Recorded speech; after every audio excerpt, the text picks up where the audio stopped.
Welcome to Extra Time. Now, we have stepped out of our usual structure and I am here at Friendford Clubs in Ilford, one of the many locations hosting the biggest ever football session. There's been a great turnout here today, which is hardly a surprise given the rapid growth and success of the women and girls game, especially off of the Lionesses' success at the Euros in the summer. Now, if your club wasn't quite prepared for that rapid growth, then don't worry, you haven't missed the boat, because around the corner, coming up this summer, is the Women's World Cup, and we're here to make sure that you get ready for that opportunity. Tom and Sarah are up in Manchester. Let's say hello to them now and see who they have been talking to.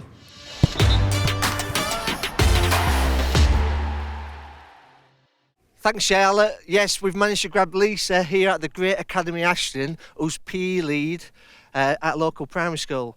Lisa, why is it so important having days like today for girls? Well, I think just looking behind us and seeing the amount of girls that are actually involved today, you can see how important it is for the girls to get involved, and they actually want to play football. And they're obviously having a great time, and they're really glad that they're not in maths today as well.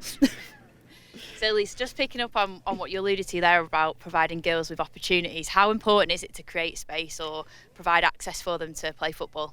So important, especially in our school. It's probably the same across the board, to be fair. The boys kind of overtake the pitches. The girls are too nervous to go over. They don't want to join in because the boys are better at playing, in their opinion, so they don't want to allow the girls. So today we've opened up our pitch to just girls at our school. The boys are being kicked off it for today. We've got some skills games going on and a few full games, and hopefully they can get involved and pass that on to the rest of the school.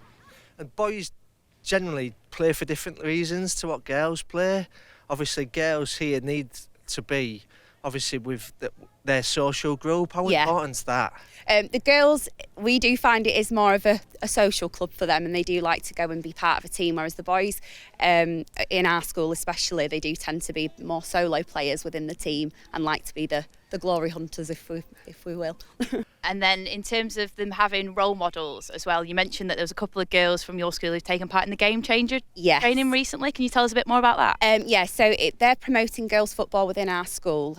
So they've been on the training recently. They've had an assembly this morning where they've spoken to the whole school about what's going on to do with Let Girls Play.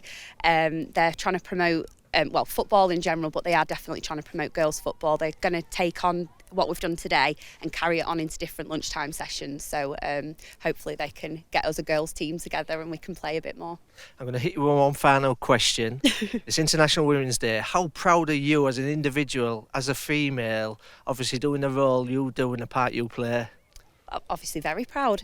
Usually it would go to a male. There's not too many males in our school, so it's fell to me, but I'm probably the sportiest in the school, so that's why I've got it. But yeah, it's really nice to see so many that have come out and wanted to join in, so yeah.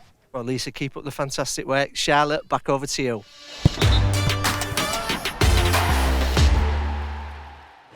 Well, so much has been said about the government's announcement to invest in football in schools. So I think it's really important we hear what a teacher has to say. And I'm delighted to have Kady alongside me. Kady, firstly, tell us a little bit about yourself, your role, and what school you're from. So I'm a secondary PE teacher from Headteacher Academy. I'm just in charge of all the football at the Headteacher Academy, and I've been there for 5 years. So I'm really enjoying it. An awesome job. And I just wondered, how does it make you feel bringing the girls to big events and occasions like this? It's so inspiring for me and for the girls. I think it's incredible for them to be part of not just a small event, but something that's actually such a big event that's going on across the whole of the UK, and be a part of something that maybe be a part of history, and to get involved in it, not just playing the game, but also being able to come down and lead and inspire the younger generation. I think it's brilliant. I think all the opportunities that are available to young people today and to young girls is incredible. It really is incredible. I almost wish I was as young. It's very different to when I was in school, I'll say that. I just wondered, what kind of role do you think football can play in schools in changing perception of the wider women and girls game? I think schools are an integral part. I think that when they come in year 7, I think from primary school, obviously they're playing together on the playgrounds, they've got that kind of innocence about them. When they come into high school, they're up against different judgments and you're up against that inequality. And I think what's happened just recently with making sure that girls' football is on the curriculum, just creating that, narrowing that gap between the girls and the boys, and just showing that as a school, representing both the girls and the boys and saying, do you know what, we're here for you all, we're going to provide opportunity for every single one of you, whether you're male or female. I think it's brilliant, and I think we need to make sure that we're paving the way and we're role models for this younger generation, and changing their perception of how people see girls football and the opportunities that they can create. Yeah, absolutely agree with you there. And we look at success and we see what the Lionesses have done on the pitch. So inspiring. It is so inspiring. And with this legacy, not only will the girls be able to play football, but I imagine they're going to develop transferable skills that will help them in the classroom as well, with behaviour. Oh, brilliant. Maybe even with other subjects. I mean, just having that representation in front of them, from obviously winning the Euros and all the other stuff that's going on as well, it's created so many opportunities, as you say, not just as a performer, but also you can see we've got our football activators here today. 2 years ago, we were obviously given an initiative that we could do with the Barclays game on. We were able to create these football activators from all our keen footballer girls who willingly wanted to do this. They wanted to develop those skills further. And as you say, these skills are transferable skills, using footballism as a tool, but obviously they can use those skills not only as a leader, but within the classroom, teamwork, communication skills, and just building that confidence in these young women and these young girls, that they can go out into the world and feel proud of what they do. Kady, we've seen lots of resources, plentiful support, but what else is needed to overcome the challenges for young girls when they face in football? Well, obviously the government changes today. Obviously £600 million pumped into girls football is brilliant to show that support. I think that's going to make a huge difference, but I think what we really need is we need to put more resources and more support to train more female coaches. I think if we can get that representation out there, it's so important. And I think young people coming through today, from different cultural backgrounds, I think it's so important to have diversity of role models and to be able to look up to people and see themselves, and I think that's really, really inspiring. So I think if we can give them that platform, give them the resources they need, do it in person, so we can build that confidence as well and kind of create that lovely culture of female coaches, I think that would be great, and I think that would filter down as well. And I think, as I said before, I think it's important that we do inspire girls to not only become a performer, but also inspire these girls and show them that there are so many different avenues that they can go into: refereeing, officiating, playing football, and just coaching as well, just helping the grassroots level play football. And I think that's so important. I totally agree with you, because we're going to see, of course, this increase in participation. We're going to need to get the coaches to do it. Yeah, exactly, to support it. Finally, Kady, what has been your experience in offering increased opportunities for girls to play football in your school? It's been really good, actually. My school's really open to trying new things. So we were kind of ahead of the game a little bit. So about 3 years ago, we actually added girls football to the curriculum. We saw a massive interest from the off, and I think that was brilliant. And that just shows again how the curriculum really does support these students. And if it's not there, then they don't have access to it, we're not going to see it. So the fact that we've been able to do that has been brilliant. And then off the back of that, I've been able to do the Barclays Game On football activator course, and again be able to channel those students through in different ways. And even now, I've had girls in year 7 that started 3 years ago. They're here today as football activators. Not only do they play, but they're also leading and inspiring this younger generation as well. So I think it's brilliant. It is brilliant. Thank you so much for joining us, and thank you for all the amazing work. No worries. Thank you very much. Thank you. Well, Thank you. Kady is yet another example of a truly inspiring person that I've had the opportunity to meet here in Ilford. Tom and Sarah, who have you been chatting to up in Manchester?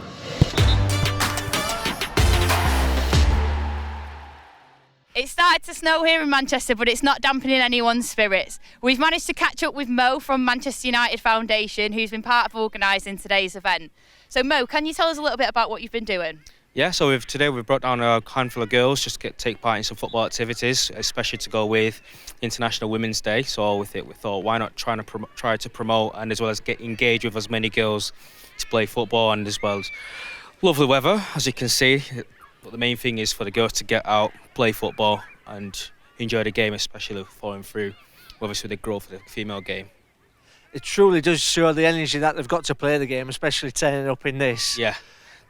The commitment's huge, honestly. If you were to say to the girls, right, there's a chance to play football tomorrow, the weather's going to be like this, they'll still turn up, and that's fantastic with the energy and the commitment, which is positive energy that is spreading out. And obviously, as you can see with at the high level, and you can see at this level as well, it's still spreading. So that's a good thing to see right now.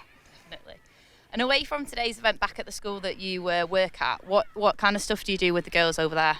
So with the girls so far, what we do is we do engage with extracurricular activities, so trying to push for them to take part in lunchtime football, and also heavily dominated with boys doing it, but I'm trying to make sure the girls are getting involved at lunchtime, and as well as after school we have a girls only football session. And within classroom delivery, we're looking to start a social action project, which will involve them doing something, coming up with a project or an idea that will have a positive impact for the school and as well as the local community within obviously Rochdale and the Middleton area.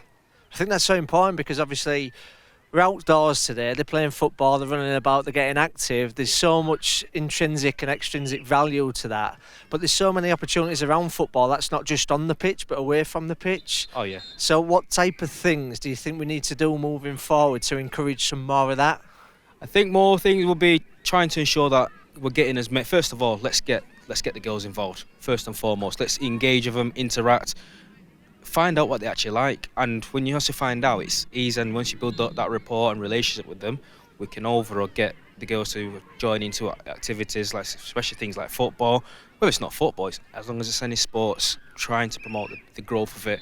And the main thing in there, the key word, is growth, as it's obviously shown within football. Can we also get it away from football? So such thing as getting them into leadership opportunities. As previously, we've got some girls that are here down, I've brought down, who've been involved in coaching the football teams within the younger age groups. So that's another thing, running tournaments and as well as organising. So I think there's plenty of opportunities we can have to involve the girls around. And you spoke there about finding out what the girls like. In our ambition to provide equal access for girls, what kind of barriers have you come across, or have you got any top tips for how we can overcome them? I think the first thing is to find out. Go and speak to them. I think overall you have to build the bridge, help them build the bridge, and then you can also help them cross that bridge overall. And tip I'd always say is, first of all, find out who they are, and that's the first thing. And then overall, what they like and what they're into, and then can you build a common ground and then push from there. And as long as the whole point is trying to give these kids opportunities, and as well as these girls, we have the power to use it. For example, the foundation, we use the badge to engage with as many students and as many participants across the Greater Manchester area and as well as around. So that's opened the door for us. Can we actually push for more using that? So. Well, fantastic. Thanks very much for speaking to us. We're going to go see who else we can get a conversation with.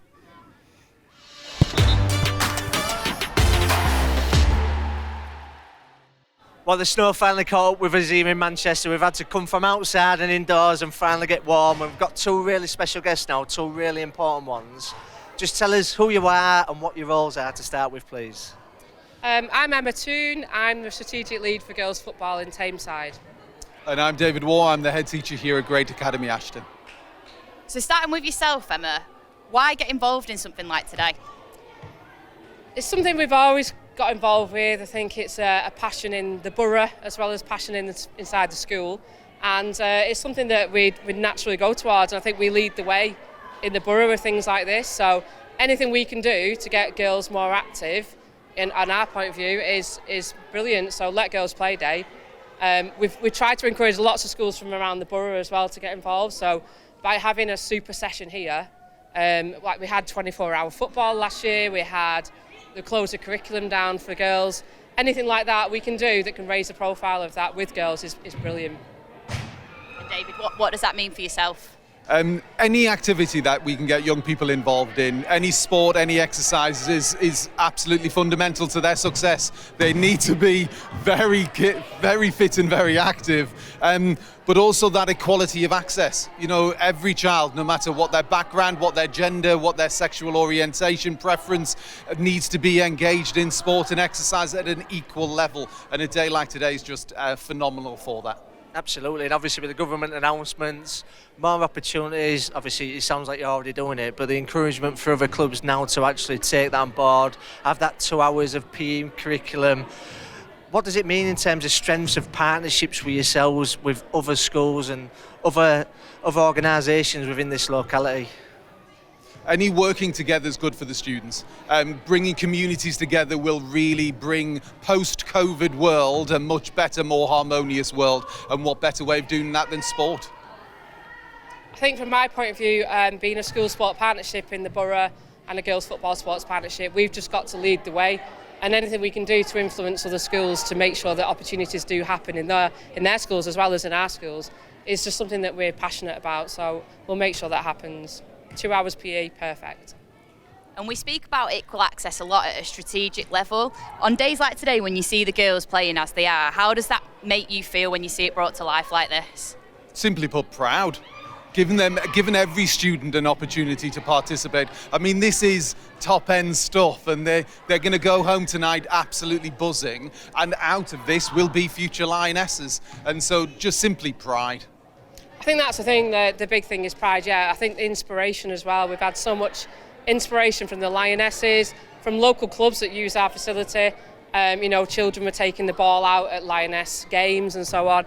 And I think if the children can see it, then they can believe it. And I think that's the massive thing that we want to make sure is happening within our school, within our community. If they can see what they can achieve, it's an easier route for them. It's been an absolute pleasure speaking with you. Thank you so much for joining us.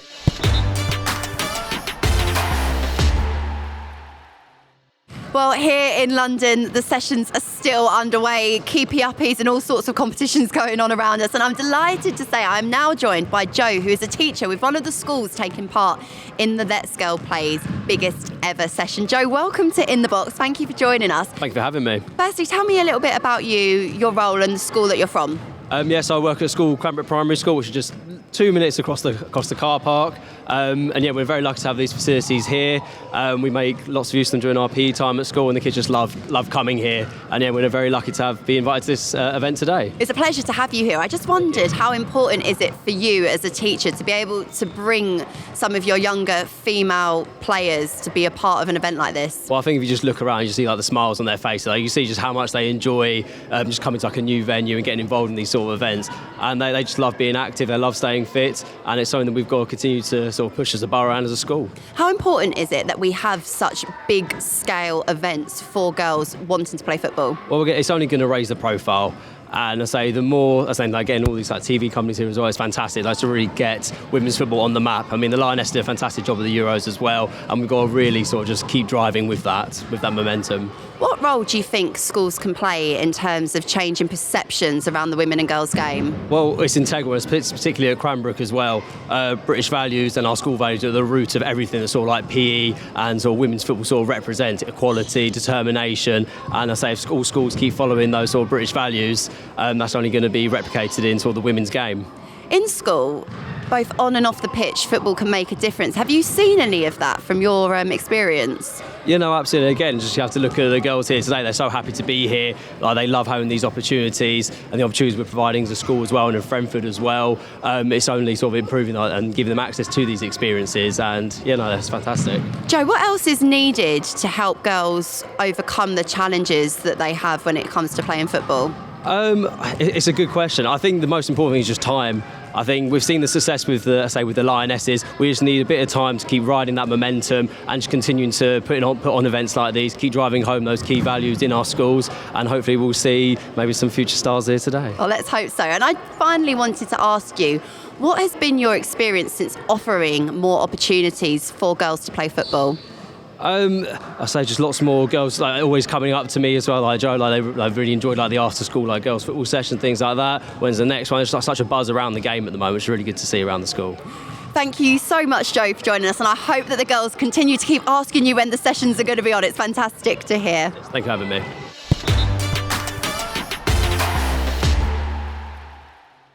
So now we're joined by both Leigh and Emily from Manchester FA. Leigh, Emily, just tell us a little bit about your roles. So at Manchester FA, I'm a football development officer and I look after women and girls football. Yeah, Emily Owens at Manchester FA, Disability and Inclusion. So starting with yourself, Leigh, following the announcement today, and there are going to be more opportunities for girls to play football in schools, there'll be no doubt more girls looking for opportunities to play within clubs. Can you tell us a little bit about what the County FA's plans are for that? Yeah, of course. So it's something that we've been working with our strategic leads across Greater Manchester this season in girls first play football in schools most of the time, as we can see today. What a goal. And then they don't necessarily know that there's grassroots clubs out there for them to join. So what we've been working with our strategic leads and our workforce within schools is that you can use tools like Find Football to then find your nearest Weetabix Wildcat Centre, squad girls or your affiliated team and then play grassroots football.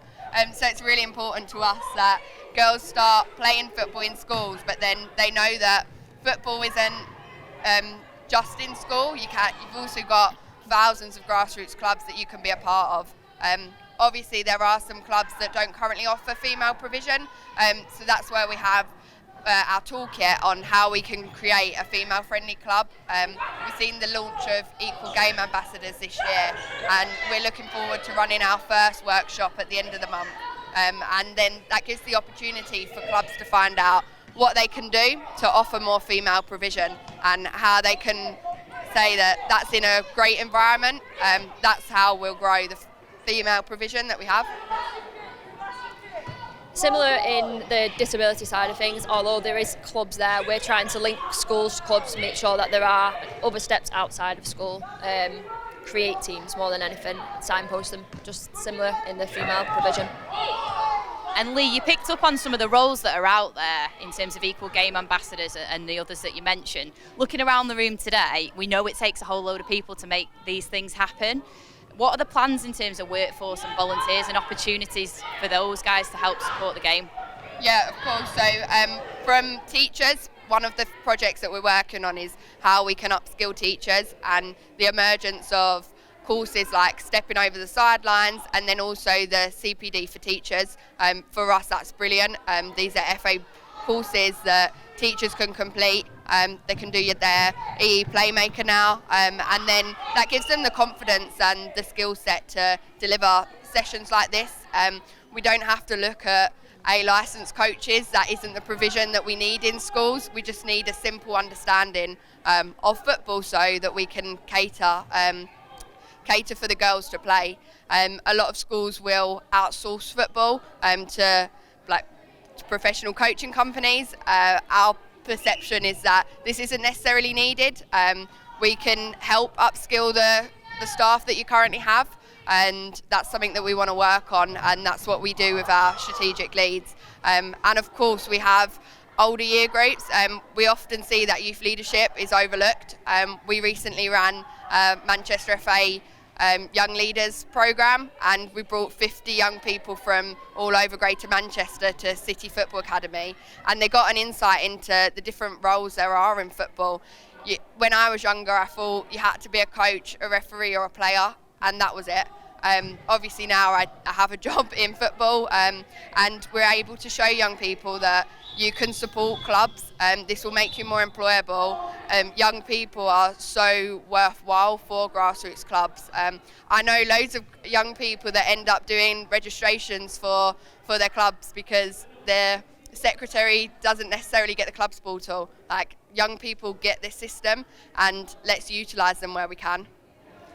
And you say you work in the inclusion game. Obviously, this is inclusion, it's equal game for girls, but obviously for disability players, how does this sort of feed into that and sort of inspire where we can get to for the disability game?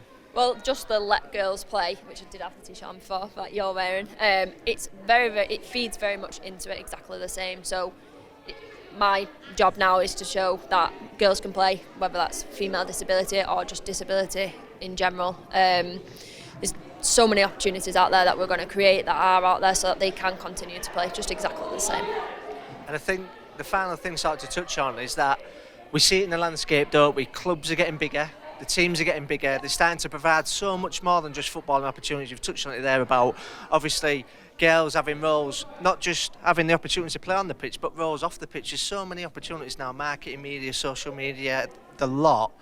It's almost our accredited club landscape is starting to provide them opportunities for them. Yeah. What do you think we need to do now to help support them moving forward? What's the next biggest barrier or challenge that we're going to face? Right now, a lot of it is people knowing the opportunities, signposting people to the right opportunities that best serves their skill set, and that's something that we can do by being out on the ground, engaging with people, workshops like Equal Game Ambassador, we run league conference. We need to engage with our clubs and leagues to find out what they need. And then a lot of it, when I work with women, it's the confidence. The amount of time I'll stand on the sideline with women and they say, oh, who can help run this part of the session? None of them step up, and it's just because they have this impression that, well, it has to be the dad that steps up and runs the under sevens. In actual fact, there's so many women that are more than capable of that as well, and they just need that little push over the sidelines, but that's something we're working on. Yeah, I think that's such a powerful message for International Women's Day, that's empowering other women to take that first step. Thank you so much for your time.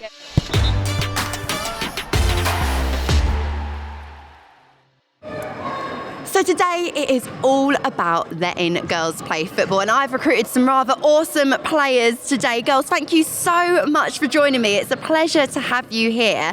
I wanted to ask you a couple of questions, if that's okay. And the first one is, what do you like about playing football? What I like about playing football is that I get to stay healthy, fit, and I get to stay active.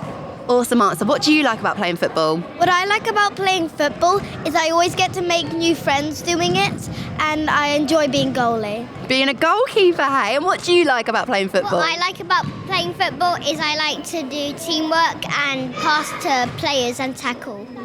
And what do you like about football down the end there? What I like about football is there's all different things to do, and I like taking part of it. And do you think that girls should be able to play football the same way that boys do? Yes, I do, because I think it should be equal. And do you think that girls should be able to play football like the boys do? I think they should, because just because your gender is different doesn't mean you shouldn't deserve to do the same thing. Yeah, really. I think you should, because if boys were girls, then girls would play, and boys can play too, because they're equal, and it doesn't matter who's better. Absolutely. What do you think? I think girls should be able to, because everyone's the same and everyone can do what they want to do. I think those are some fantastic answers there. And I just wondered quickly, did you have or do you have any role models that inspire you to play football? Yes, Wayne really, because he won 13 goals in football. He's your role model. How about you? Do you have any role models or anyone that inspires you? I like watching Kelly Smith when she's on the field. And did you get to meet her today and play with her at all? Yeah. Oh, that is awesome. Who is your role model? I like to watch Jill Scott. Yeah, she's an absolute legend. How about you? Do you have any role models or inspiring figures? I like to watch Jill Scott do it with my dad. Brilliant. Oh, well, girls, thank you so much. Have you had an awesome day today? Yeah. Oh, thank you so much for joining us on In the Box. As you can see, today has been amazing. And I think it was your first time playing football today, wasn't it? Yeah. First, but certainly it will not be the last for many, many girls across the country.